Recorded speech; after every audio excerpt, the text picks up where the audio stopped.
हम शंकर की कथा में अगर कुछ देर पहुंचे हैं, शिव के मंदिर में अगर हम कुछ देर पहुंचे हैं, शंकर की चौखट पर हम कुछ देर पहुंचे हैं, तो कहीं हमारे जीवन में कोई ऐसी विपदा अगर आने भी वाली है तो शंकर के दरवाजे पर पहुंचने से, शंकर की कथा पर पहुंचने से हमारी वो विपदा, हमारी परेशानी, हमारा कष्ट, हमारा रोग ये दूर हो जाता है, हमारा दुख कटता है।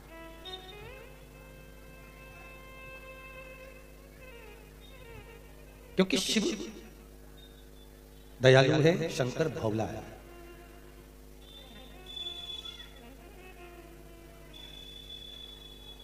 उसके दरवाजे पर पहुंचकर, उसकी चौखट पर पहुंचकर हमने केवल अगर शीश भी नवा दिया, शंकर के दरवाजे पर हम बस मात्र पहुंच ही गए।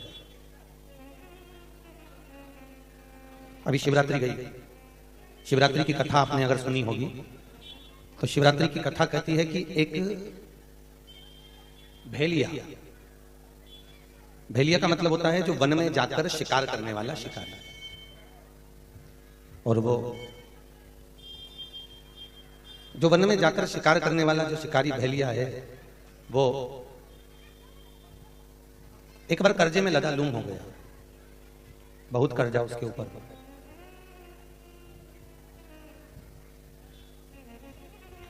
और इतना कर्जा उस भेलिए पर, उस शिकारी पर हुआ, वो उस कर्जे से बड़ा दुखी हो गया। सेठ जी के पास गया, सेठ जी मेरे पास देने के लिए अभी कुछ भी नहीं।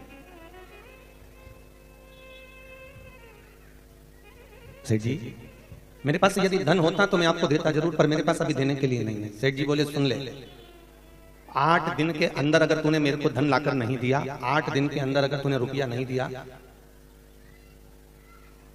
तो तेरे जीवन से तू हाथ धो बैठेगा, मैं तेरे प्राणों को ले लूंगा। भेलिया शिकारी बड़ा दुखी हुआ, बहुत तकलीफ उसके हृदय में हुई कि अब मैं करूं तो करूं क्या, अब मैं क्या करूं कि सेठ जी के गुस्से से भी बच जाऊं। तो उसने मन में सोचा कि अब मेरे को कुछ ना कुछ थोड़ी कमाई ज्यादा करना पड़ेगी, कुछ पशुओं को ज्यादा मारना पड़ेगा।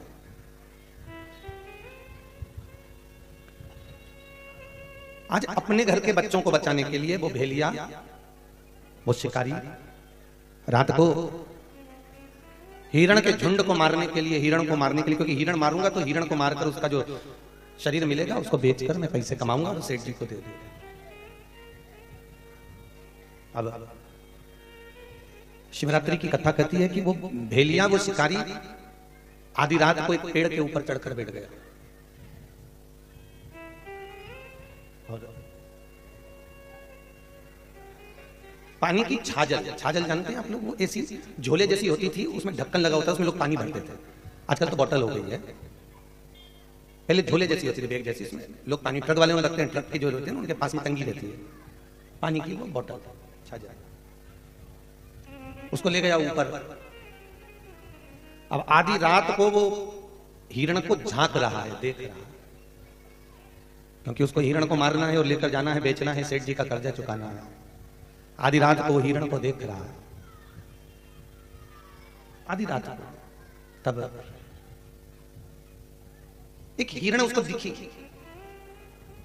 और उसने हिरण को देखकर बाण छोड़ना चाहा। इतने में हिरण बोली कि मुझे मत मारो, मेरे घर पर मेरे बच्चे मेरा इंतजार कर रहे हैं, मैं उनको दूध पिलाकर आ जाऊं, इसके बाद आप मुझे मार देना, मैं मना नहीं करती हूं, पर मेरे बच्चे छोटे हैं, उनको मेरे को दूध पिलाना, आप उनको मत मारो, आप मुझे मत मारो।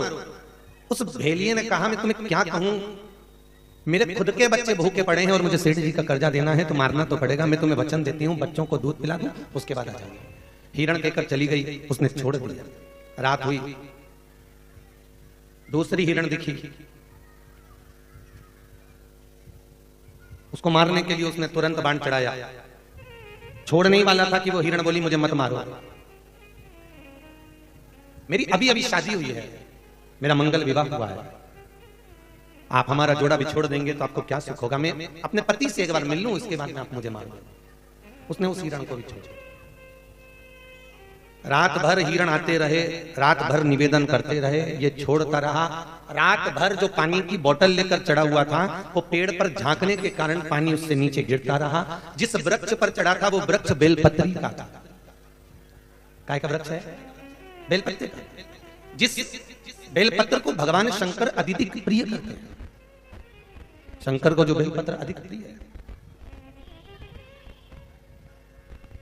वो जो शिव को प्रिय है बेलपत्र, वो बेलपत्र गिर रहा। पूरी रात निकल गई, सारे हिरण इसको बोलकर चले गए। अंत में यह हताश हो गया। सुबह 4 बजे भगवान शंकर प्रसन्न होकर उसके सामने प्रकट हो गए। हिरण भले नहीं आए पर शिव आ गए। शंकर भगवान जैसे प्रकट हुए, भेलिया से कहा, अरे ओ शिकारी, मांग तुझे क्या चाहिए? उसने कहा, आप कौन? शंकर भगवान बोले, तूने पूरी रात लोगों पर करुणा करी है। देखो कितनी सुंदर बात है कि मंदिर में दिया लगाने से, मंदिर में अगरबत्ती लगाने से, मंदिर में 1 लोटा पानी चढ़ाने से बड़ा है किसी पर दया कर देना, किसी पर करुणा कर देना। ये मंदिर में दिया लगाने से बड़ा है, ये मंदिर में अगरबत्ती लगाने से बड़ा, किसी पर करुणा कर देना, किसी पर दया कर देना।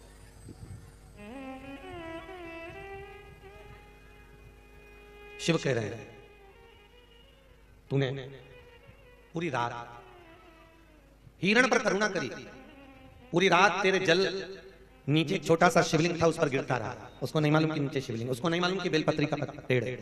रात भर तेरे चलने से बेलपत्री गिरती रही।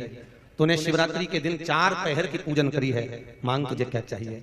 भीलिया कहता है, बस मेरे परिवार का गुजारा हो जाए और मेरा कर्जा चूक जाए।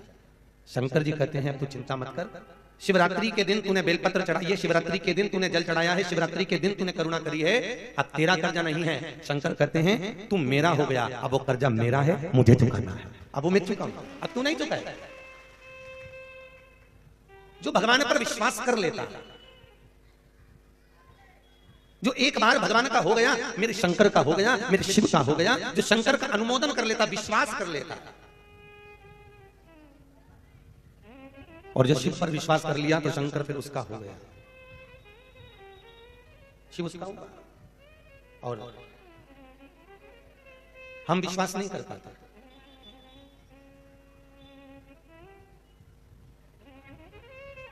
हमारा भरोसा भगवान पर नहीं हो पाता। हम दुनिया के लोगों पर विश्वास करते हैं और विश्वास कर कर धोखा खा लेते हैं। पर एक बार वो शंभू पर, एक बार मेरे शंकर पर, एक बार मेरे त्रिकालदर्शी, कैलाशी, अविनाशी, मेरे शिव पर जिसने भरोसा कर लिया, उसने निभाया, वो निभाता है। एक नव विवाहिता, एक नई दुल्हन, एक नई बहू, एक नई दुल्हन, नई बहू, नई विवाहिता, नाक में नथनी पहने,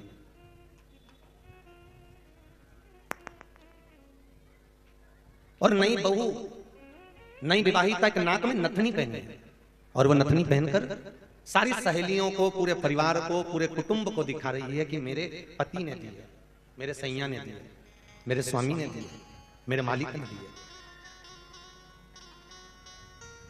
और केवल ये एक दुल्हन की कथा नहीं, एक बहू की कथा नहीं, एक नव विवाहिता की कथा नहीं, ये अपन सबकी कथा है। अपने को अगर कोई व्यक्ति कुछ दे देता है तो अपन 50 बार जगह जाके दिखाते हैं, ये मेरे भाई ने दिए, ये मेरे को उनने दिए, ये मेरे पति ने दिलाई है, ये मैं कल लेकर आई हूं, ये मैं वहां से लाई, उसने दिया मुझको। एक दुल्हन, एक बहू नाक में नथनी पहनती है, सब दूर जाकर दिखाती है कि ये मेरे पति ने दी है, ये मेरे सेठ ने दी है, ये मेरे स्वामी ने दी है, ये मेरे मालिक ने दी है। पर कबीरदास जी कहते हैं कि नथनी दी यार ने, नथनी दी यार ने, सिमरे बारंबार, नाक दी करतार ने, उसको दिया विसार। नथनी यार ने दी, नथनी स्वामी ने दी, नथनी पति ने दी, तो बार बार कह रही है कि मेरे पति ने दी, उसने दी, उसने दी। अरे एक बार तो मुख से कह देती कि ये नाक शंकर ने दी है, अगर ये नहीं होती तो नथनी किस काम की होती। एक बार तो उसको धन्यवाद दे देती कि तूने अच्छा हुआ नाक दे दिया, नाक बिना भेज देता तो। अरे बोलो तो जरा विचार करिए, मान लो नाक नहीं देता, वो आंख देता, मुंह देता, चपटी कर देता, यहाँ तो साफ पूरी की पूरी। फिर क्या करते हैं? हम उसको बिसरा, हम उसको, कबीरदास जी कहते हैं हमने उसको छोड़ दिया। नथनी दी मेरे यार ने और सिमरू बारंबार। अगर कोई सामान हमको मिल गया, कोई घर हमको मिल गया, कोई गाड़ी हमको मिल गई, कोई बंगला हमको मिल गया, कोई धन हमको मिल गया, कोई दौलत, कोई संपदा, कोई अच्छे कपड़े मिल गए, तो हमने पूरे जगत में उसकी डोंडी पीट दी। सबको कहा, सब पूरे जगत में डोंडी पीटी की, ये मुझे उसने दिया है, पर वो मालिक ने भी तो दिया कि मुझे मेरे मालिक बहुत दे दिया है, तेरा शुक्रिया है, तेरा शुक्रिया। ये जायदाद दी है, औलाद दी है, मुसीबत में हर वक्त इमदाद दी है, और तेरा ही दिया मैंने खाया पिया है, तेरा शुक्रिया है, तेरा शुक्रिया। एक बात बोलूं मिर्जा चौकी वालों, आपके हित की है, आपके हित की, और बहुत ध्यान से सुनना। ए मिर्जा चौकी वाली जीजी हो, बहुत ध्यान से सुनिए, और भाई लोग आप भी। क्या था मिर्जा चौकी में? अरे बोलो जमते, कुछ भी नहीं, परंतु कहीं इस मिर्जा चौकी में कोई शंकर का शिवलिंग ऐसा होगा, उसने सोचा होगा कि मेरे दरवाजे पर आने वालों का कल्याण होना चाहिए। जिस मिर्जा चौकी में मैं शंकर रहता हूं, उसकी भूमि को भी मैं हीरे बटोरने के लायक बना देता हूं। तो उसने यहां खदाने दे दी, उस शंकर ने खदाने दिए, और शंकर ने इतनी खदाने दे दी कि दुनिया के लोग तरसते हैं गाड़ियां देखने के लिए। मिर्जा चौकी में 24 घंटे जाम लगा। ये उसकी कृपा, ये वो शंकर की कृपा, शंभू की कृपा।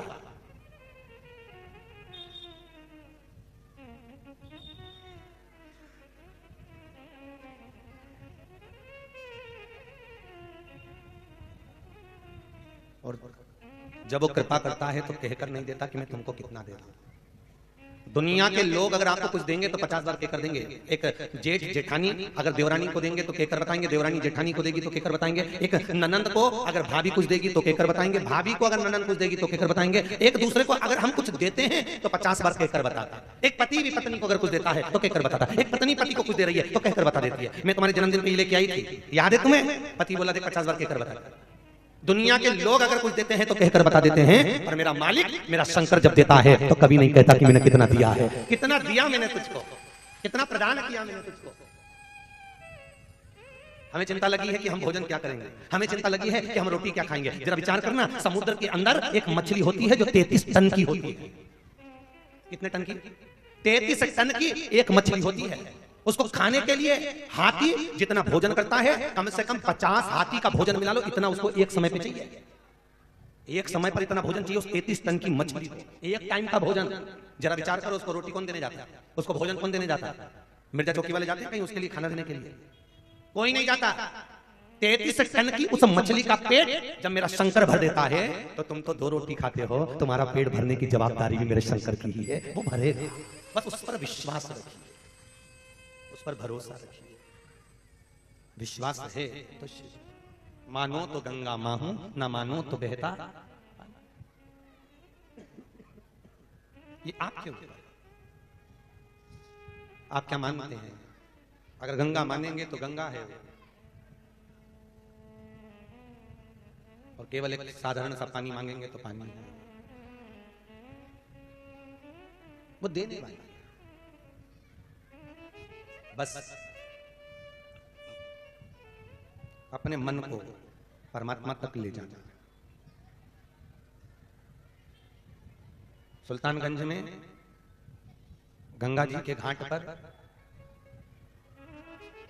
एक नाव वाला नाव लेकर बैठा था। सुल्तानगंज वेदनाथ मंदिर के 4 पंडा आ गए, और वेदनाथ मंदिर के पंडाओं ने कहा नाव वाले से, नाव हमको दे, हमें जरा थोड़ी दूर तक जाना है। एक पास में गांव था, उस गांव तक जाना, ला नाव दे जरा। और सुल्तानगंज की वो नाव घाट पे पंडाओं ने ले ली।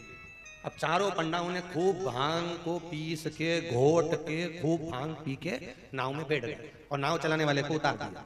अब दोनों चारों जितने लोग बैठे थे सब नाव खेल रहे। गांव था 3 किलोमीटर दूर और ये नाव सुबह 9 बजे से चला। सुबह 9 बजे से शाम की 4 बजे गई। इन्होंने नाव वाले ने जो चारों बैठे थे पंडाओं ने घाट पे कोई व्यक्ति नहाने आया तो उससे पूछा, भैया ये कौन सा घाट है? तो कहिए सुल्तानगंज का घाट है। तो बोले कि सुल्तानगंज के घाट से तो हम सुबह 9 बजे के चले थे, फिर ये नाव आगे क्यों नहीं बढ़ी? तो इतने में जो नहाने आया था उसने कहा, बढ़ तो कब की जाती, नाव तो कब की चली जाती, पर तुमने खूंटे से तो छोड़ी नहीं है। जिस खूंटे से वो बंधी थी नाव को छोड़ा नहीं रस्सी से, बस चला रहे हैं, केवल चला रहे हैं। और सुबह 9 बजे के चला रहे, शाम की 4 बज गई और सोच रहे पहुंच जाएं। बस यही हमारा जीवन है। हम भी नाव खे रहे हैं, हम भी सोचते हैं कि पार हो जाएंगे, हम भी सोचते हैं कि पहुंच जाएंगे, हम भी नाव खे रहे हैं। इस जीवन की पतवार को, इस जीवन की नाव को हम खेते जा रहे हैं। खेओ, खूब दूर तक ले जाओ, परमात्मा के चरणारविंद तक ले जाओ, पर नाव भगवान के चरणारविंद तक कब पहुंचेगी? ये मन परमात्मा की चौखट तक कब पहुंचेगा? जब ये मन परिवार के खूंटे से छूटेगा, घर के परिवार के बंधन से जब छूट जाएगा तो ये पहुंचेगा। इसको छोड़ना है और ये छूटता नहीं। ये मन बड़ी मुश्किल से छूटे, बड़ी मुश्किल। एक बात बहुत ध्यान रखिएगा, अगला जन्म होगा ना आपका, या इससे पहले भी जितने जन्म हुए होंगे ना, हर जन्म में तुमको पत्नी मिलेगी, हर जन्म में मिलेगी। और देख लो तुम खुद ही, जगत में कितने सारे जीव जंतु हैं। बांदरा है तो बांदरी है, घोड़ा है तो घोड़ी है, कुत्ता है तो हर जन्म में पत्नी मिलेगी।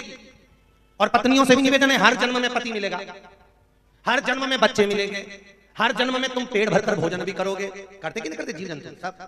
हर जन्म में तुम पानी भी पियोगे।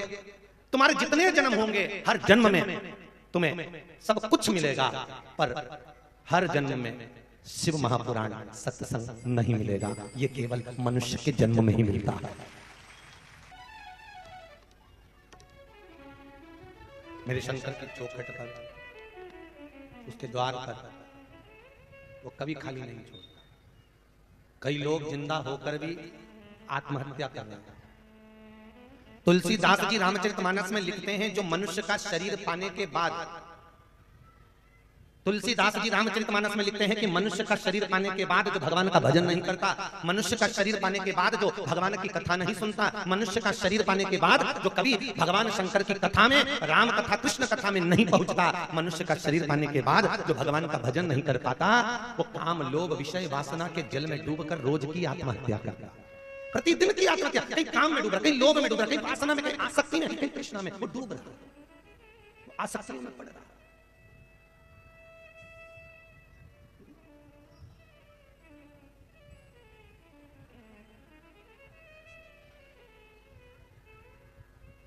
उन आसक्तियों से छूटे,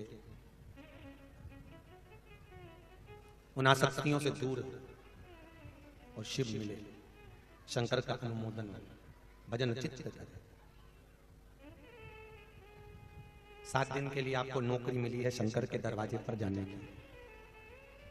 अच्छा ईमानदारी से बोलो, जैसी 2 बजती है आपको 1:30 बजे से लग जाती है ना कथा में जाने। अरे बोलो तो जम के बोलो, लगती है ना? मतलब शंकर आपके दिल में, आपके हृदय में आकर बैठ गया, इसलिए आपको 2 बजे घर में मन नहीं लगता। अब तो जाना, बस जल्दी जाऊं, आगे बैठ जाऊं, कितनी जल्दी जाऊं और जाके बैठ जाऊं। फिर जाते जाते भी याद आ गया, चाय और पी जाओ। अभी गुरुजी थोड़ी 5-10 मिनट लेट आएंगे तो चाय पी के जाते, चाय और मालूम पड़े फिर निकलने ही वाली थी, इतनी देर में मामा जी आ गया। अब मामा जी आ गए तो और मन दुख गया, बताओ ये कहां से आ गए। बढ़िया। और कितनी व्यवस्था करके आए हो, कितनी व्यवस्था कर आए हो आप लोग। घर से निकले, चाय वाय बनाकर सबको देकर, दूध तपाकर, भगोनी ढककर, भोजन कर कर, बर्तन मांज कर, झाड़ू वाड़ू सब लगा लोगों के तैयारी कर कर, तब बोलो सही है कि गलत? और आने से पहले भी कितनी तैयारी करी, कहीं साड़ी, ये वाली पहनूं कि वो वाली पहनूं? आते आते भी इतनी तैयारी करी और चलते चलते पानी की बोतल भी ले आई और रुमाल में बांध के थोड़ी सी सौंफ और सुपारी वो भी लाई। ना जाने महाराज जी कैसे होंगे, कैसी कथा सुनाएंगे बाबा। अब बाबा ना जाने कैसी कथा सुनाए और नींद आ गई तो मुंह में डाल के कतर लूंगा। तो कितनी तैयारी करी कथा में आने के लिए आपने तैयारी करी, उसी तरह अंतिम समय में उस परमात्मा से मिलने की तैयारी भी होना चाहिए। शंकर की कथा सुनकर उससे मिलन हो, उससे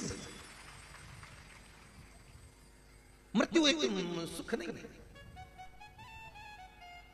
मृत्यु एक सुख नहीं है। आज सवेरे हम घूम रहे थे, हमने कहा चलो थोड़ा मिर्जा चौकी घूमिए। स्टेशन साइड जा रहे थे तो घूमते घूमते एक कोई बेचारी बहन जी माता जी मिल गई। हम तो बड़े दुखी हैं बाबा, हम बड़े दुखी हैं, इतने दुखी, इससे तो मर जाएं तो अच्छा। हमने कहा मर जाओ, फैशन चल रहा है।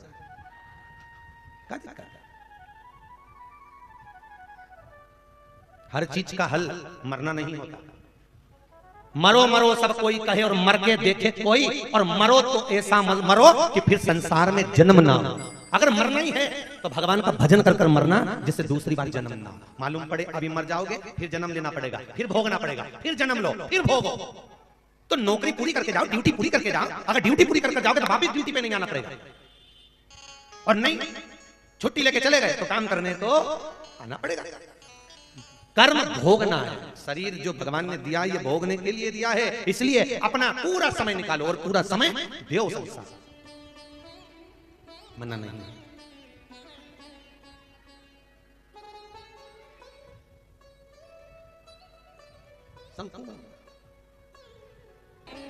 आए थे हम भजन करने के लिए, लग गए हम भोजन करना था, भगवान का भजन कर करना था।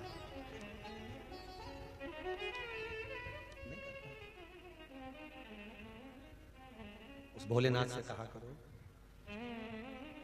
मेरे भोले तेरी नौकरी सबसे बढ़िया है, सबसे खरी। भोलेनाथ तेरी चाकरी सबसे बढ़िया है, सबसे खरी। मेरी किस्मत का जब गुल खिला, तब जाकर के ये दर मिला। मिल गई मुझको चौखट तेरी सबसे बढ़िया है, सबसे खरी। मेरे भोले तेरी नौकरी सबसे बढ़िया है, सबसे खरी। उसके दरवाजे पर पहुंचकर जो हम सेवा कर रहे हैं, उसके दरवाजे पर पहुंचकर जो हम जल चढ़ा रहे हैं, शंकर की चौखट पर पहुंचकर हम जो भगवान का भजन कर रहे हैं, वो सुख देंगे। और ध्यान रखना, दुकान पर बैठकर जो कमाया वो तुमने अपनी पत्नी और अपने बच्चों के लिए कमाया।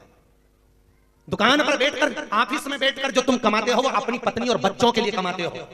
और सत्संग में बैठकर, कथा के पंडाल में बैठकर कथा सुनकर जो तुम पुण्य कमाते हो, ये किसी दूसरे के लिए नहीं, तुम अपने लिए कमाते हो। अंत में वही काम आएगा। दुकान पर बैठकर कमाया वो तो यही छूट जाएगा, पत्नी और बच्चे खाएंगे। परंतु जो तुमने सत्संग किया है, जो तुमने कथा सुनी है, जो तुमने भजन किया, इस समय में किया, वो तुम्हारा अंतिम समय में काम आएगा। आज नहीं, बाद में, ऊपर जाते समय तुम्हारा धन दौलत संपदा, फ्रिज, कूलर, एसी, पंखे, ट्यूबलाइट सब छूट जाएगा। मिर्जा चौकी वालों, किसी मरे हुए व्यक्ति को देखा, कुछ लेकर गया? अरे बोला तो सही नहीं हो सकता मिर्जा चौकी में ऐसा होता हो कि जमीन जायदाद साथ ले जाते हो। लेकर गया, कुछ नहीं, जैसा आया था वैसा चले गया। और गया, उसके बाद भी उसके लड़कों ने डंडा मार के उसको जलाया। जब जलाते हैं, जलाने के बाद में खोपड़िया फोड़ते हैं डंडे से।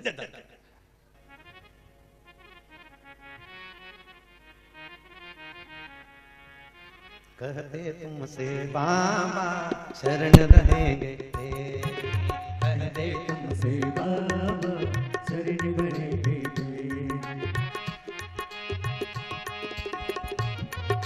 देना साथ हमारा बाबा बन करके तुम तारा, देना साथ हमारा बाबा बन के मेरा सहारा। बाबा तेरे नाम से गुजारा हमारा, गुजारा हमारा, भोले तेरे नाम से गुजारा हमारा, गुजारा हमारा। आओ ताली से सुन लो मेरे भोले बाबा अरज हमारा, सुन लो भोले बाबा ये अरज हमारा। ओ भोले तेरे नाम से गुजारा हमारा, गुजारा हमारा, भोले तेरे नाम से गुजारा हमारा, गुजारा हमारा। सुन लो भोले बाबा ये अरज हमारा, सुन लो भोले बाबा ये अरज हमारा। ओ भोले तेरे नाम से गुजारा हमारा, गुजारा हमारा, भोले तेरे नाम से गुजारा हमारा, गुजारा हमारा। ओ भोले तेरे नाम से गुजारा हमारा, गुजारा हमारा, भोले तेरे नाम से गुजारा हमारा, गुजारा हमारा। हर हर महादेव। आवाज नहीं आई, जरा दमदारी से बोला हर। आ गई आ गई आ गई। शिव कृपालु, शिव दया के सागर, शंकर करुणा के सागर। मेनावती के गर्भ से माता पार्वती जी का जन्म हुआ। मेना, धन्या और कला, ये पितृलोक में रहती थी तीन देवियां। इनका निवास था पितरों के लोक में। पितृलोक में मेना, धन्या, कला तीनों रहती थी। पितृलोक सनकादि ऋषि तप कर रहे थे, और सनकादि ऋषि जब तप करने बैठे हुए थे तब ये मेना, धन्या, कला तीनों निकल कर चले। मेना के चलने से सनकादि ऋषि जो तप कर रहे थे, सनत कुमार, उनके जंघा पर चोट लग गई। एक बहुत सुंदर बात है महाराज, शिव पुराण कहती है कथा सुनने बैठो मना नहीं है, पर अपने पांव से भी पड़ोसन को चोट नहीं लगना चाहिए।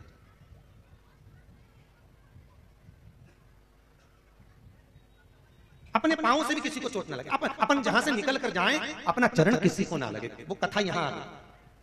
पार्वती जी की मां मेनावती की कथा कर रही है कि मेना, धन्या और कला अपने घर में रहती थी पितृलोक में। पितृलोक। अब कहोगे महाराज जी पांव नहीं लगे वो तो ठीक है, पर हमको तो ठसा ठसा के बिठा दिया, खसको खसको और चरण ना लगा किसी को। मेना निकल कर गई, धन्या निकल कर गई, और कला, ये पितरों की तीन बेटियां जब निकल कर गई तो इनके चरण, इनका जो लहंगा था, जिस लहंगे को ये पहनी हुई थी, जिस कपड़े को पहनी हुई थी, उसमें हीरे लग रहे थे। वो हीरे की चोट सनत कुमार की जंघा पर लग गई। तो सनत कुमार को क्रोध आ गया, और क्रोध में आकर सनत कुमार ने कहा, सुनो मेना, धन्या, कला, तुम पितरों की तीन बेटियां हो, तुमने संत का अपमान करा है, मैं तुम्हें श्राप देता हूं कि तुम्हें पृथ्वी पर जाकर जन्म लेना पड़ेगा। ये मेरा श्राप है तुमको। कोई भी देवता, 33 कौटी देवी देवता, कोई पृथ्वी पर जन्म नहीं लेना चाहता। क्यों नहीं लेना चाहते? क्योंकि जन्म लेने के लिए उनको मां के गर्भ में आना पड़ेगा, और दुनिया का सबसे बड़ा नर्क अगर कहीं होता है तो वो मां का गर्भ होता है। जिस गर्भ के अंदर बच्चा पड़ा रहता है, गर्भ के अंदर जो बच्चा पड़ा है वो मांस में, रक्त में, पीप में, जल में अंदर गलता है, अंदर पड़ा रहता है। तो कोई भी 33 कौटी देवता, 33 करोड़ देवी देवता, कोई मां के गर्भ में नहीं आना चाहते, हमें नहीं जाना। पर मेना, धन्या, कला, इन तीनों को श्राप लगा है कि तुम्हें पृथ्वी पर जन्म लेना पड़ेगा, पृथ्वी पर जाना पड़ेगा। तीनों चरणों में पड़ गई, गुरुदेव हमें क्षमा कर दो, संत हमें क्षमा कर दो। और संत संत हो, संत संत एक होते हैं असंत और एक होते हैं संत। संत संत दोनों में अंतर है।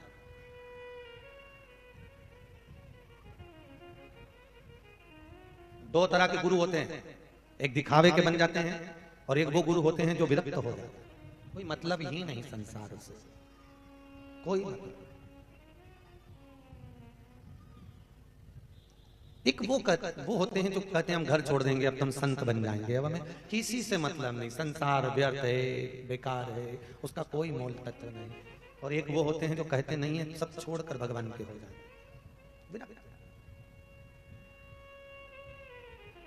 भारत की भूमि के एक संत श्री राम सुखदास जी महाराज हरिद्वार ऋषिकेश की उस पावन धरा पर रहते थे महाराज श्री राम सुखदास जी महाराज। उनके शिष्य इतने करोड़पति अरबपति धनपति थे, अगर संत राम सुखदास जी महाराज चाहते तो बहुत आश्रम बना देते, बहुत प्रॉपर्टी बना लेते, बहुत आश्रम खोल लेते और बड़े बड़े मठा और पीठा बनकर बैठ जाते, मठाधीश पीठाधीश। पर राम सुखदास जी महाराज ने अपनी वसीयत में लिखा, राम सुखदास जी ने अपनी वसीयत में लिखा कि जब मैं मरूं तो मेरे मरने का भी फोटो नहीं होना चाहिए, मेरा कोई फोटो कहीं लगाया ना जाए, मेरा कोई चित्र ना हो। मैं लाया क्या था? खाली हाथ ये मुट्ठी बांधे आया जग में, हाथ पसारे लाया सब छोड़, कुछ भी नहीं। भारत की भूमि के संत ऐसे भी हुए और कई संत आज के जमाने में देखने को मिलते हैं जिनकी आसक्ति ही कथन नहीं, तृष्णा ही समाप्त नहीं, ये भी चाहिए वो भी चाहिए वो भी लाओ, आसक्तियां छूटती नहीं, कहने से संत भाव नहीं। भगवान की कथा कहती है निर्मल मन सो मोहि पावा, मोहि छल छिद्र कपट ना। भगवान को निर्मल स्वभाव, आपकी वृत्ति आपका दिल जितना साफ होगा, जितना क्लीन होगा, भगवान उतना मिलेगा।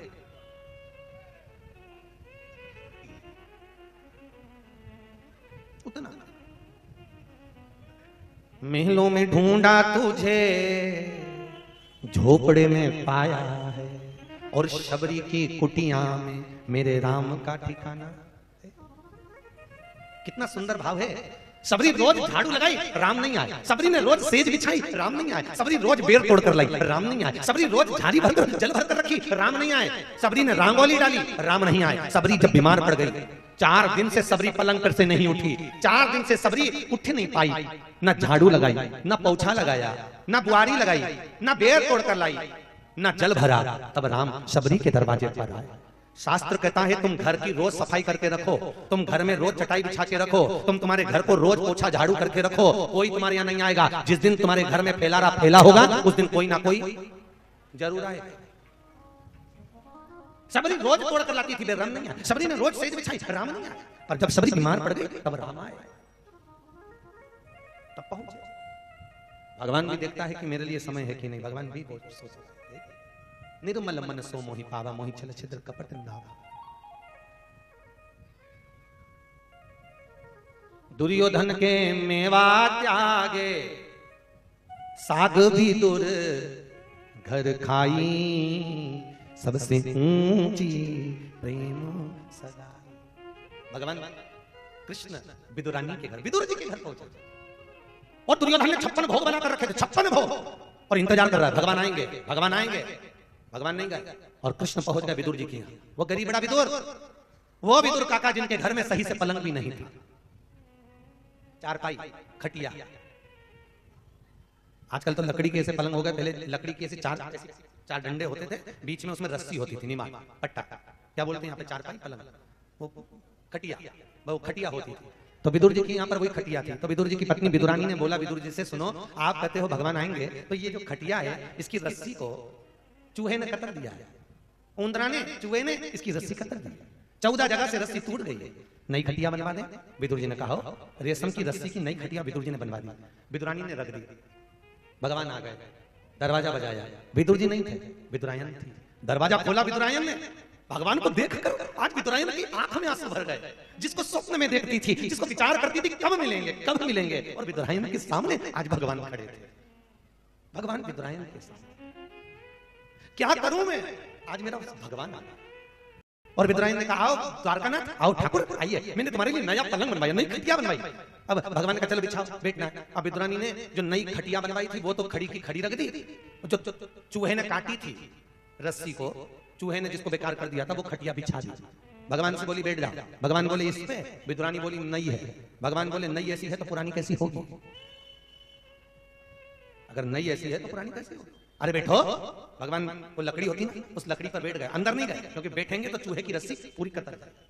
टूट जाए। भगवान लकड़ी पर बैठ गए। अब लकड़ी पर कांटी पर भगवान जैसे बैठे, विद्रानी बोली पीछे खसको, आराम से बैठो, खसको उधर पीछे खसके, और जैसे ही भगवान पीछे खसके वो पूरी रस्सी टूट गई, अंदर भगवान भरा, भगवान उसके अंदर भरा।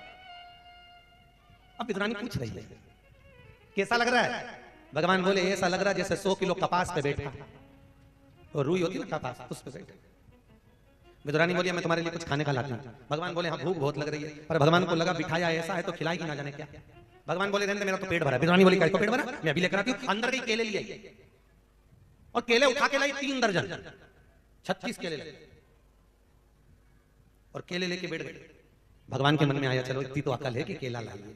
भगवान केला मेरे को दे दे, मैं खा लूंगा। विद्रानी बोली काय को दे दे, छील के दूंगी। अब भगवान को क्या मालूम था कि छील के ही देगी। भगवान को क्या मालूम था, समझे कि केले को छीला, और छील के जो अंदर की गिरी थी वो तो जमीन पे फेंक दी, और छिलका भगवान को दे दिया। लो, भगवान ने कहा ये क्या है? तो कि केला, और जो नीचे पटका तो कि वो छिलका। तो भगवान पूछे तुम्हारे यहाँ उल्टा खाते हैं? विद्रानी बोली तो तुम्हारे यहाँ ऐसे खाते हैं, खाओ जल्दी जल्दी। अब भगवान को छिलका छिलका देती जाए, भगवान खाते जाए। 8-10 छिलके जंघा पे रख दिए, 8-10 खटिया पे रख दिए, 15 छिलके भगवान खा गए। और 15 छिलके खाने के बाद भगवान बोले ये सब हमको खिला दोगी तो तुम और काका क्या खाओगे? इतने में विद्रानी बोली जो नीचे पड़ा है वो हम खा। भगवान बोले गजब की चतुर है तू, गजब की चतुर। विदुर जी ने आकर विद्रायन को हिलाया, अरे ओ विद्रायन, भगवान को छिलके खिला दिया। विद्रायन बोली अरे मैं भूल गई थी, सुध नहीं थी। अब भगवान को गिरी दे रही है। भगवान बोले जो छिलके में स्वाद था गिरी में नहीं आ सकता। भगवान के प्रसाद में स्वाद अपरूप।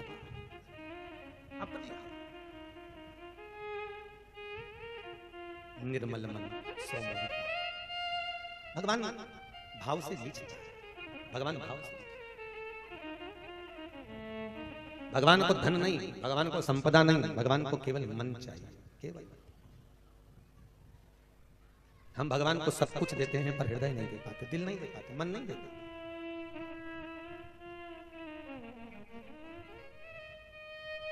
वो देना। अब शास्त्र कह रहा है मेना धन्या और कला ने गलती कर दी। संतों ने कहा पृथ्वी पर जाकर तुम्हें जन्म लेना पड़ेगा, तीनों चरणों में पड़ेगी, क्षमा कर दो। तुम तीनों जन्म तो लोगी, पर तुम तीनों की गर्भ से, तुम तीनों की गोद में 3 देवियां खेलेंगी जो जगत का कल्याण करेंगी। मेना की गोद में पार्वती, धन्या बनी सुनैना जिसकी गोद में सीता, और कला बनी कीर्ति जिसकी गोद में राधा खेली। राधा, सीता, पार्वती, ये तीनों मौसी की लड़कियां हैं। मौसी मौसी की लड़कियां। कोई सतयुग में जन्मी है तो कोई त्रेता में जन्मी है तो कोई द्वापर में जन्मी। सबका प्रागट्य, सबका जन्म अलग अलग, सब अलग अलग, सब अलग अलग जन्म। और मीना, मीना आज मीनावती के गर्भ से हिमालय राज के घर में पार्वती का जन्म हुआ। मां पार्वती आज जन्मी है।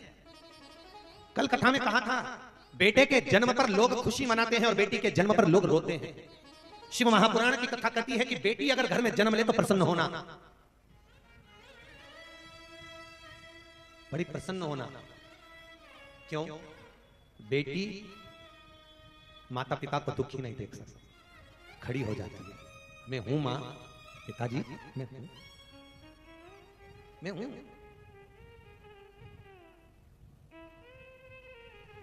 लोग कहते हैं बेटी की विदाई में सबसे ज्यादा मां रोती है, पर शिव पुराण कहती है कि बेटी की विदाई में सबसे ज्यादा बाप रोता है। क्योंकि बेटा मां को प्रिय होता है और बेटी बाप को प्रिय होती है। बाप को प्रिय। कितना सुंदर संवाद।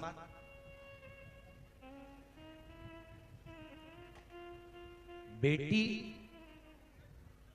जब विदा होती है तो एक बाबुल, एक पिता ऐसा होता है जो उसकी विदाई का साज सामान सजाता है। और बेटियां भी कब तक मायके आती हैं? जब तक माँ बाप जिंदा हैं। माता पिता जब तक जिंदा हैं तब तक बेटियां मायके आती हैं। जिस दिन माता पिता नहीं रहते तो बेटियों को लगता है कि पहले हम आते थे तो भाभियों का मुंह भगोने जैसा हो जाता था, तो बेटियां भी आना छोड़ देती हैं कि अब माता पिता नहीं है, क्या करेंगे जाकर। कहती हैं भाभियां नंदों को बोलती हैं तुम आती नहीं हो। जी जी क्यों नहीं आती? और बहुत ध्यान देना, एक बार भाई बहन से कहे कि तू आ, उससे ज्यादा जरूरत है कि भाभी अपनी ननंद को कहे कि जीजी आओ, आप पधारो, बहुत दिन हो गए, क्या बात है आती नहीं हो। मायके की प्रियता होती है बेटी, मायके की प्रियता। एक बूढ़ी सी बूढ़ी माँ से भी पूछूं, क्या तुमको तुम्हारा मायका याद नहीं आता? क्या तुमको तुम्हारे पापा का घर याद नहीं आता? क्या तुमको तुम्हारी मम्मी याद नहीं आती? क्या तुम्हें तुम्हारे माँ याद नहीं आती? बूढ़ी से बूढ़ी माँ भी कहेगी। राखी का त्योहार आता है, कोई तिथि तीज अच्छा कोई त्योहार आया तो एक बूढ़ी से बूढ़ी माँ को भी मायका याद आता है। कोई घर में कार्यक्रम होगा तो याद आएगा, मेरे पापा होते दौड़ कर आ जाता, मेरी माँ होती बुजुर्ग से बूढ़े से।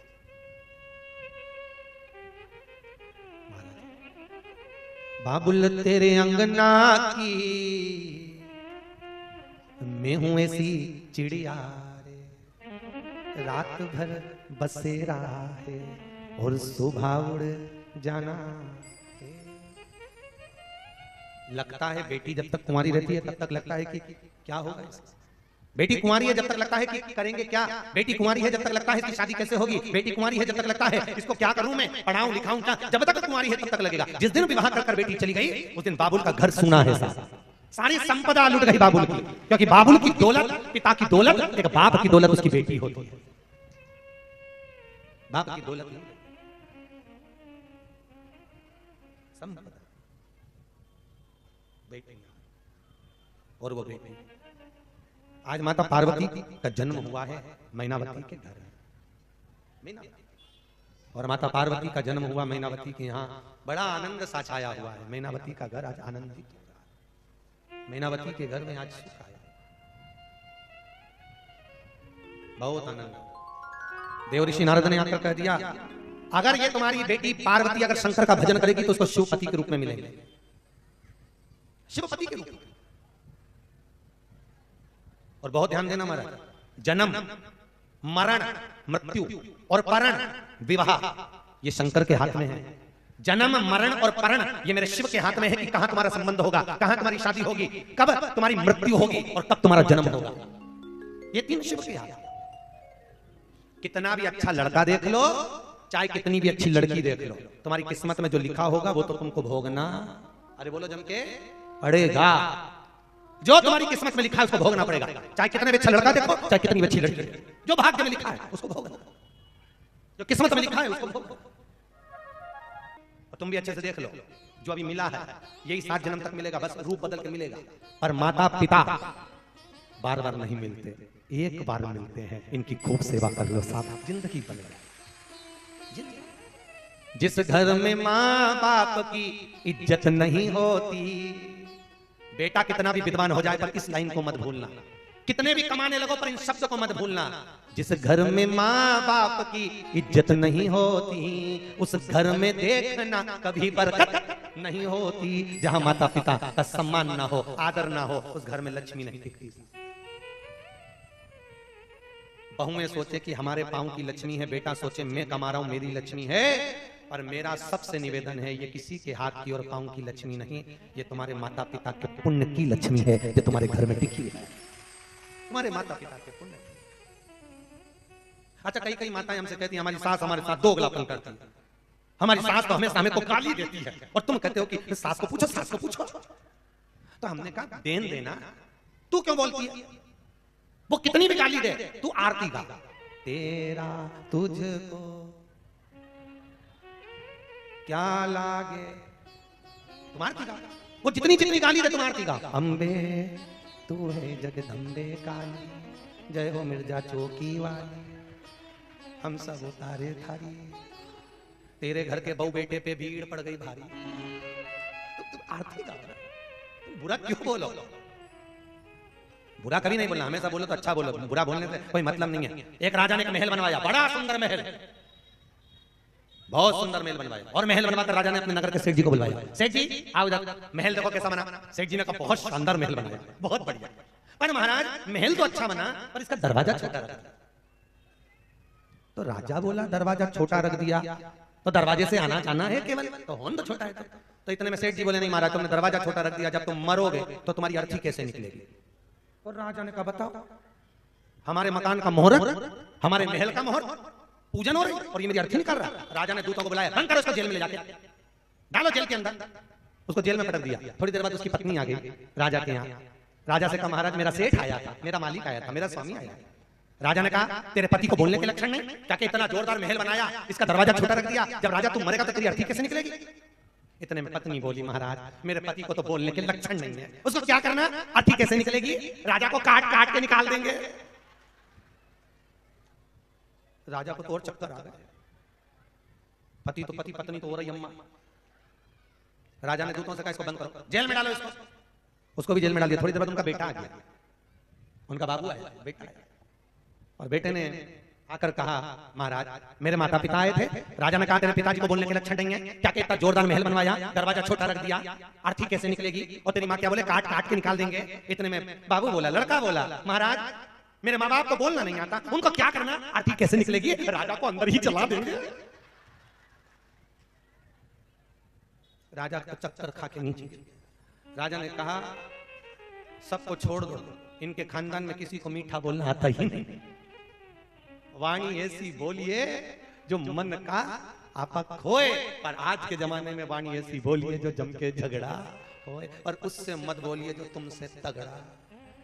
उससे ना वाणी प्रेम की होना चाहिए। बहुत मीठा जितना प्रेम से बोलोगे ना उतनी जिंदगी आनंद में। कई बार माताएं बहुत प्रेम से बोलती हैं, बहुत प्रेम से, ए जी, और जैसे ही बोले ए जी वैसे खसक लो जी, नहीं तो 500 गया। माता जब प्रेम से बोले समझ जाओ कोई आप बताइए, जरूर कोई बात।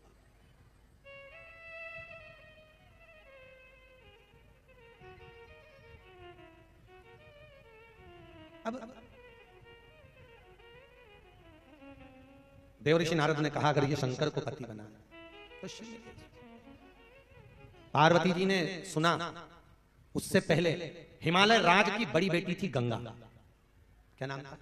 गंगा। और गंगा ने सुन लिया कि शंकर की पूजन करे तो शंकर पति के रूप में मिले।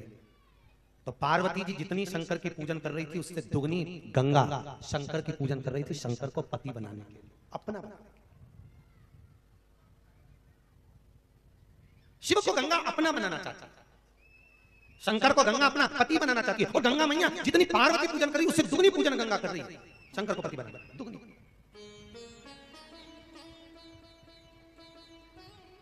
गंगा।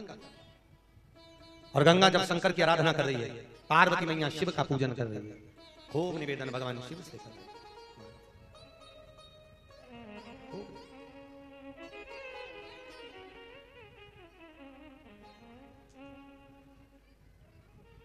हे गंगा मैया, पार्वती नित्य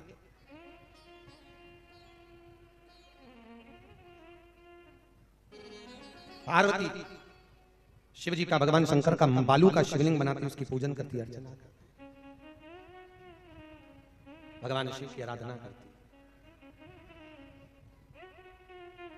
और भगवान शिव से विनती निवेदन करती कि भोला आओ तो सरी, शंभु आओ तो सरी, गंगा जी के घाट गौरा कब से खड़ी। निवेदन कर रही है पार्वती। माता पार्वती भी शंकर का भजन कर रही है और गंगा जी भी शंकर का भजन कर रही है। एक दिन पार्वती को मालूम पड़ा कि मेरी बड़ी बहन गंगा शिव का भजन कर रही है, शंकर का पूजन कर रही है, और शंकर कहीं इसके पति हो गए तो पार्वती जी ने छल करा। आज अपनी सहेलियों को बुलाकर पार्वती ने कहा, सुनो मैंने सुना है अगर कोई एक लोटा पानी भरकर कलश में जल भरकर किसी संत पर फेंक दे तो संत प्रसन्न हो जाता है। एक लोटा पानी भरकर संत पर फेंके तो संत प्रसन्न हो जाते हैं, और जो वर चाहो वो मिल जाता है। गंगा जी ने सुन लिया, और गंगा कान लगाकर जब सुनी,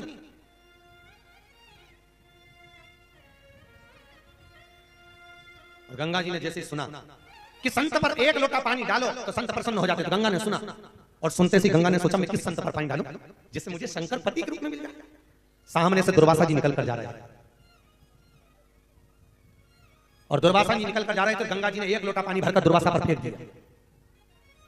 जैसे ही दुर्वासा ऋषि पर पानी फेंका, दुर्वासा ऋषि को क्रोध आ गया, और दुर्वासा जी ने कहा, गंगा तो हिमालय राज की बड़ी बेटी होकर तूने एक संत का अपमान करा है, मैं तुझे श्राप देता हूं गंगा कि तू स्त्री का शरीर छोड़कर पानी के रूप में बहे, तू जल हो जाए, पानी हो जाए। और जिस गंगा जी का आप दर्शन करते हो आपके आसपास में गंगा बहती है। स्त्री का शरीर था गंगा जी का, पानी के रूप में हो गई, जल के रूप में हो गई। रोने लगी गंगा, आंख में आंसू भर गए गंगा के, मेरी बहन ने मेरे साथ छल कर दिया, मेरी बहन मेरे साथ छल करी। और गंगा जी ने हाथ में जल लिया और पार्वती को श्राप देने के लिए पानी हाथ में लेकर खड़ी हुई। जैसे ही हाथ में जल लेकर गंगा पार्वती को श्राप देने के लिए खड़ी हुई, इतने में शंकर भगवान प्रकट हो गए। गंगा रुको, ए गंगा रुको, गंगा तुम पार्वती को श्राप मत दो, पार्वती को श्राप मत दो गंगा। गंगा कहती है इस पार्वती ने मेरे को जल के रूप में बहा दिया, इस पार्वती ने मेरे साथ छल करा। शंकर भगवान बोलते हैं गंगा पार्वती ने छल नहीं करा, तुम जो कान लगाकर सुन रही थी गलती तुम्हारी है। जब कोई दो लोग बात करते हैं तो कान लगाने की जरूरत क्या है? सुन लो मिर्जा चौकी वाला, अच्छे से सुन लो। ये देखा देखी में कान लगाने में बहुत गड़बड़ी होती है। कक्षा 8वीं का पेपर था, बच्चे एक के पीछे एक बैठे, परीक्षा में लिखने को आया कि दिल्ली की सबसे बड़ी मीनार का नाम लिखो। आगे वाले ने लिख दिया दिल्ली में कुतुब मीनार है, पीछे वाले ने आगे वाले का देख के लिख दिया दिल्ली में कुतिया बीमार है। याद उसको भी था, पर वह देखने के चक्कर में गड़बड़ी हो और कुतुब मीनार की जगह कुतिया बीमार है। देखा देखी में हो जाता है, देखा अब गंगा गलती तुम्हारी है, तुमने कान क्यों लगाया, ये तुम्हारी गलती। गंगा रो पड़ी, प्रभु आज मुझे श्राप लगा है और मैं जल के रूप में बनी। गंगा रोती हुई कहती है हे भोलेनाथ, हे शंकर, मैं आपको पति बनाना चाहती थी। शंकर भगवान बोले गंगा पर मैं तुझे अपनी पत्नी नहीं बनाना चाहता था। गंगा शंकर भगवान को पति बना रही है। भगवान शंकर ने कहा गंगा पर मैं तुझे अपनी पत्नी नहीं बनाना चाहता। तो गंगा ने पूछा कौन सी गलती मैंने कर दी जो आप मुझे पत्नी नहीं बनाना चाहते थे? आप मुझे अर्धांगिनी नहीं बनाना चाहते थे, आप मुझे धर्म पत्नी नहीं बनाना चाहते थे, मैंने कौन सी गलती करी है? शंकर भगवान कहते हैं गंगा तूने कोई गलती नहीं करी, बस अंतर इतना है गंगा कि पार्वती जितना तप करी है, पार्वती ने जितना पूजन करा है, पार्वती ने जितना भजन करा है, पार्वती ने जितनी साधना करी है, गंगा तूने उससे दुगनी साधना, दुगना तप, दुगना भजन तूने किया है, तो दुगना भजन। गंगा मैं तुझे पत्नी इसलिए नहीं बनाना चाहता था क्योंकि अगर तू पत्नी बनती तो मेरे बगल में बैठती। अर्धांगिनी कहां बैठती है? धर्मपत्नी मेरे बाम अंग पर मेरे पास में बैठती। गंगा तूने इतना भजन किया था कि मैं तुझे पास में नहीं अपने सिर पर बिठाना चाहता था, इसलिए मैंने तुझे विवाह नहीं किया। तू इतना तप करी, इतना साधना करी, इतनी साधना। अच्छा भगवान बहुत कुछ देना चाहता है आपको, पर लोग मंदिर में जाके थोड़ा सा मांग लेते हैं, भगवान हमको ये दे दीजिए। भगवान सोचे मैंने कितना सोच के रखा था कि तेरे को इतना दूंगा और तूने इतना सा मांगा, ठीक है ले जा। भगवान बहुत सोच के रखा। कभी भगवान के मंदिर में जाकर मत कहो भगवान हमको ये दो, नहीं नहीं। कभी भगवान के सामने मत कहना कि भगवान ये दो, नहीं। भगवान से इतना कहना मेरे लिए आपको जो अच्छा लगे आप वो करिए। प्रभु हमें कुछ नहीं चाहिए, देना है आपका साथ दे दीजिए, आप अपनी कृपा मुझ पर बना। और दया की न होती जो आदत तुम्हारी, तो किस दिल में होती इबादत तुम्हारी। गरीबों के दिल में जो जगह तुम न पाते, तो किस दिल में होती इबादत तुम्हारी। उसके दरवाजे पर जाकर हमें कुछ नहीं, कुछ नहीं, हमें तो केवल उससे निवेदन करना है। भोलेनाथ तुम्हारे चरणों में मैं तुम्हें रिझाने आया हूं।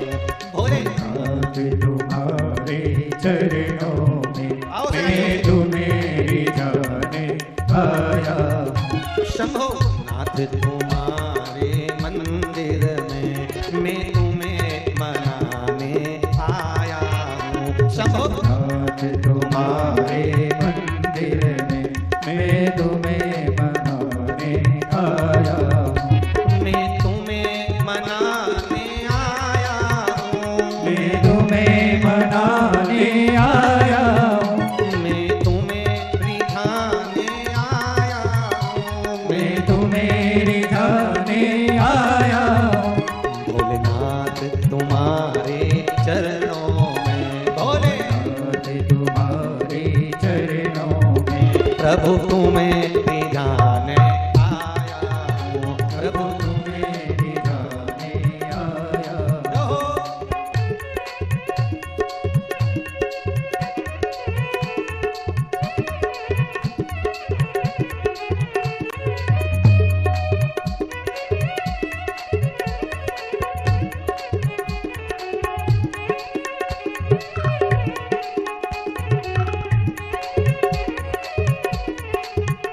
तुमसे लेकर क्या भेंट धरूं, तुमसे लेकर क्या भेंट धरूं। ओ भोलेनाथ तुम्हारे चरणों में, भोलेनाथ तुम्हारे चरणों में, ओ शंभुनाथ तुम्हारे चरणों में, शंभुनाथ तुम्हारे चरणों में।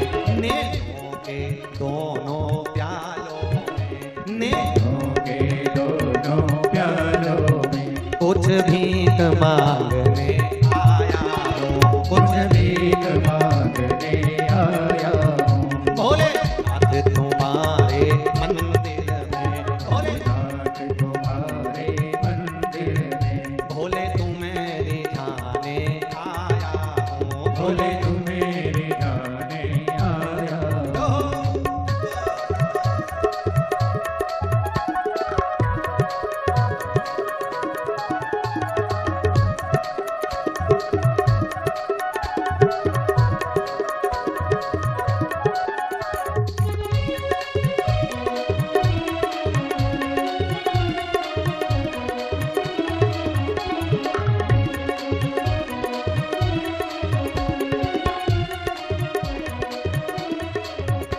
मैं बालक हूँ तुम स्वामी हो, मैं बालक हूँ तुम स्वामी हो, मैं बालक हूँ तुम स्वामी हो, मैं बालक हूँ तुम स्वामी हो। ओ संबंध बनाने आया हूँ, संबंध बनाने आया हूँ।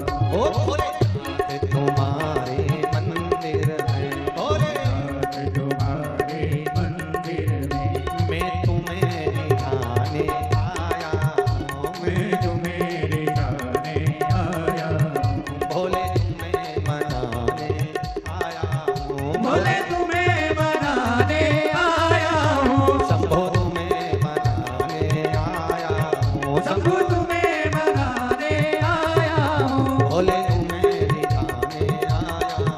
भोले तुम्हें मनाने आया हूँ।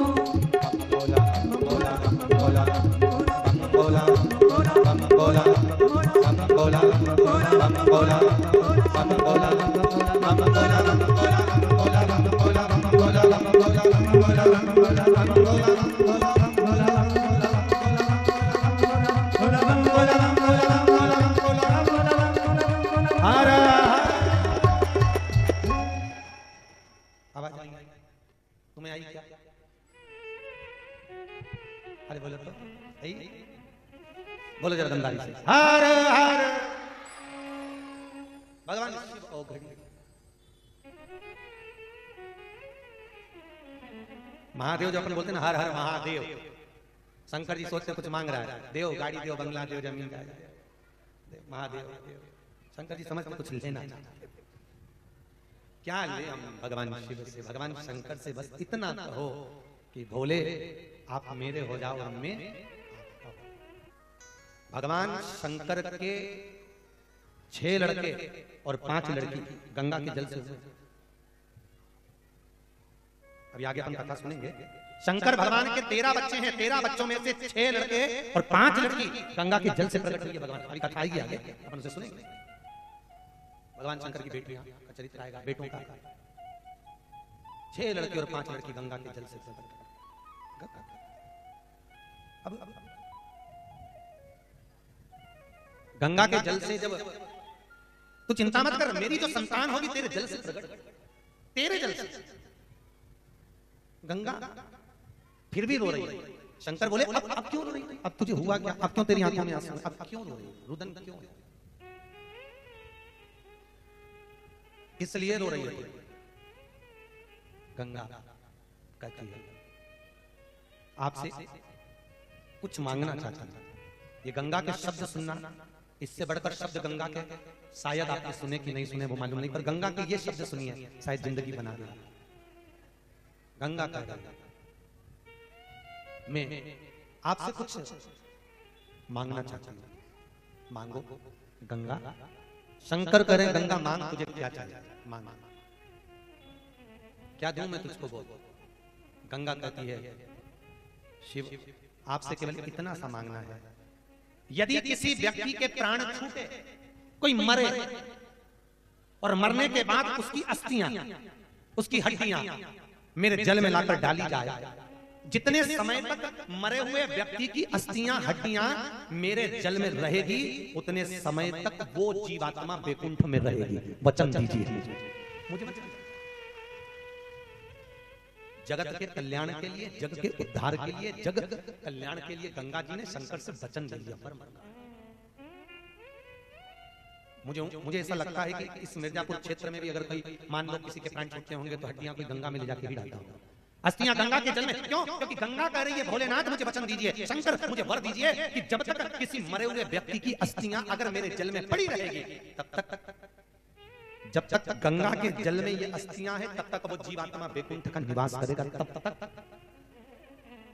जब वो हड्डियां जल पूरी समाप्त हो जाएगी, गल जाएगी, नष्ट हो जाएगी, तब बात दूसरी है, जीव जाएगा। और जब तक, इसीलिए शायद कहते हैं मैया ओ गंगा मैया, गंगा मैया में जब तक के पानी रहे, मेरे सजना तेरी जिंदगानी रहे, जिंदगानी। माँ, ये गंगा मैया जगत के कल्याण के लिए मांग रही है। गंगा जी कह रही हैं बस इतना वर दे दीजिए कि हड्डियां जब तक गंगा के जल में हैं, तब तक वो जीवात्मा वैकुंठ में। अब वर दो, अब वचन दो। और मेरा निवेदन आपसे बहुत सुंदर, जितने लोग मिर्जा चौकी के लोग इस कथा को सुन रहे हैं उनके लिए भी, जो टीवी के माध्यम से कथा सुन रहे हैं उनके लिए नहीं, कि मरने के बाद लोग गंगा के जल में ले जाकर तुम्हारी हड्डियां डालें। निवेदन है जीते जी एक बार गंगा नहा कर जाओ तो गंगा तार देती है। जीते जी नहा, मरने के बाद लोग ले जाएंगे वो बात दूसरी।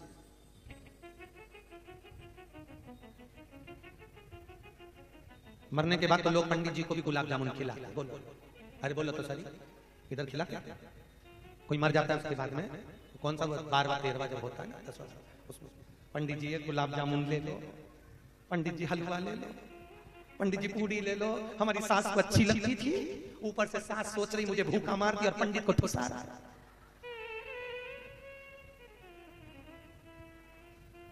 वो भजन याद करो, कभी प्यासे को पानी पिलाया नहीं, बादू अमृत पिलाने से। याद है सबको? वाह, मिर्जा चौकी वाले उनको भजन बहुत याद है, होना चाहिए। क्या करें उसका?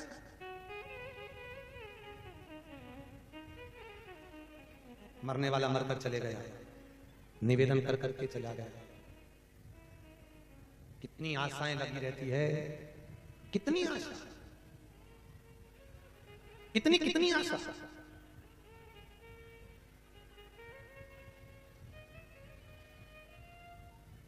और वो आशाएं एक दिन जब समाप्त होती हैं तब दुख का अनुभव होता है। वो आशा जब समाप्त होती है, इसलिए आशा एक राम जी से दूजी आशा छोड़ दे, नाता एक भोले जी से दूजा नाता। एक संबंध, एक नाता, एक रिश्ता, एक कुटुंब, एक कबीला हमारा भगवान के साथ होना चाहिए, परमात्मा के साथ नहीं। गंगा भगवान से निवेदन करी, भगवान शिव ने कहा गंगा तू अभी भी रो रही है, तुझे वर दे दिया कि हड्डियां तेरे जल में पड़ी रहेगी जब तक जीवात्मा वैकुंठ में रहेगी, तो अब क्यों रो रही है? तो गंगा कहती है मेरे रोने का कारण केवल इतना सा है कि मैं चाहती थी कि मेरा नाम आपके नाम से जुड़े, मेरा नाम आपके नाम से जुड़े, मैं ये चाहता था। पर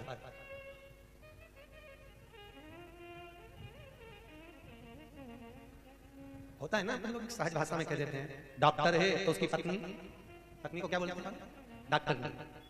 मास्टर है तो उसकी पत्नी को, अरे बोलते जाओ मास्टर, अपनी सहज भाषा।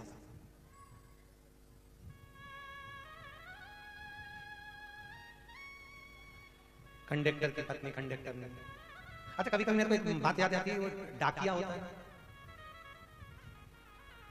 अब क्यों हंसे तुम लोग? और डाकिया की पत्नी को क्या कहते होंगे? कभी सोचने में आ जाता है, कभी कभी डॉक्टर की डॉक्टर नहीं, मास्टर की मास्टर।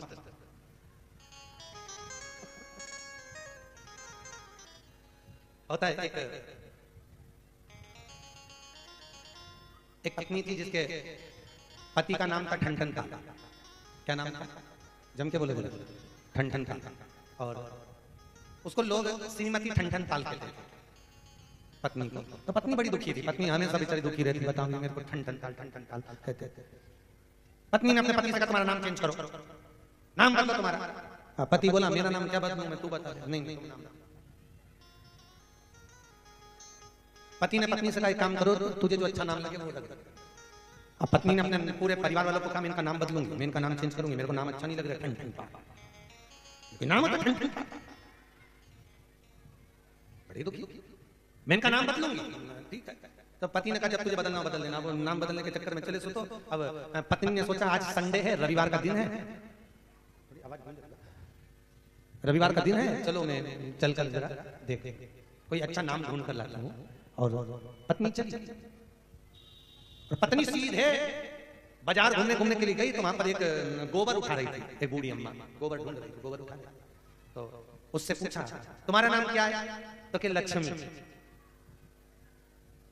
पत्नी ने सोचा बड़ा गजब का नाम है, लक्ष्मी है और गोबर उठा रही। फिर आगे चला।